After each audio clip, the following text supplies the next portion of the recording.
chance to explain the form I'm going to read to you first. It's called a sestina. A sestina is 6 stanzas followed by a tercet. The 6 stanzas, the sestina relies on repetition of words rather than rhyme or meter. So you're going to hear 6 words or phrases that will repeat through the poem. The second thing I wanted to tell you is that I am known for writing horror. So this is going to take it down a notch here. It's been very uplifting. There's been a lot of talent here tonight. I feel kind of out of place not singing. So this poem that I wrote is called The Long White Robe. I recently drove into the country on a cool autumn evening to visit with my cousin and her young, shy daughter.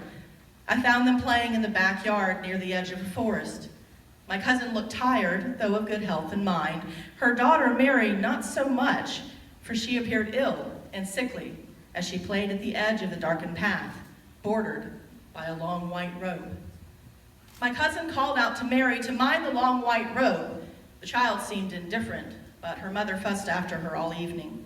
I could see that something terrible had happened that left young Mary so sickly, some accident that had made my cousin's only daughter. Before I could find out, my cousin asked if I would mind not going past the long white border into the darkness of the forest. It wasn't safe, she said, the endless dangers of that forest.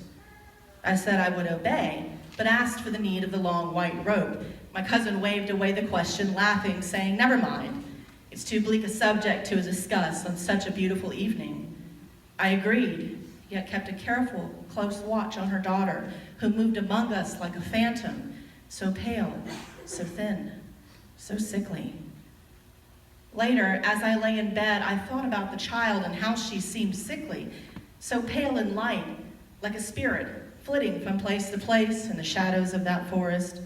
I wondered about my cousin and her clinging love for her only daughter. I began to imagine something terrible had happened beyond that long white robe.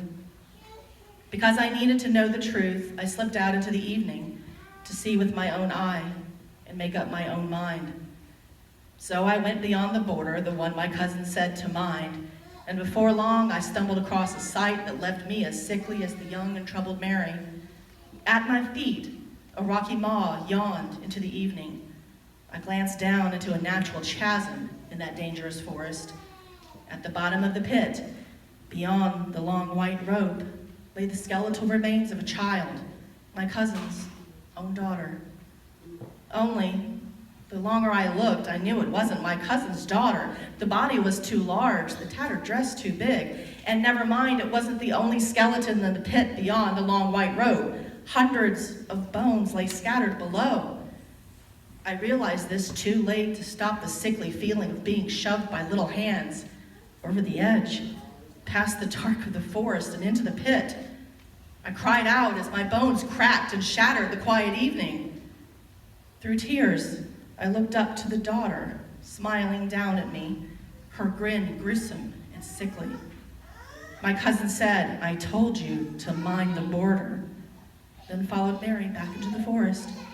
They carried between them a long white robe and left me alone in the bones in the cool of the evening.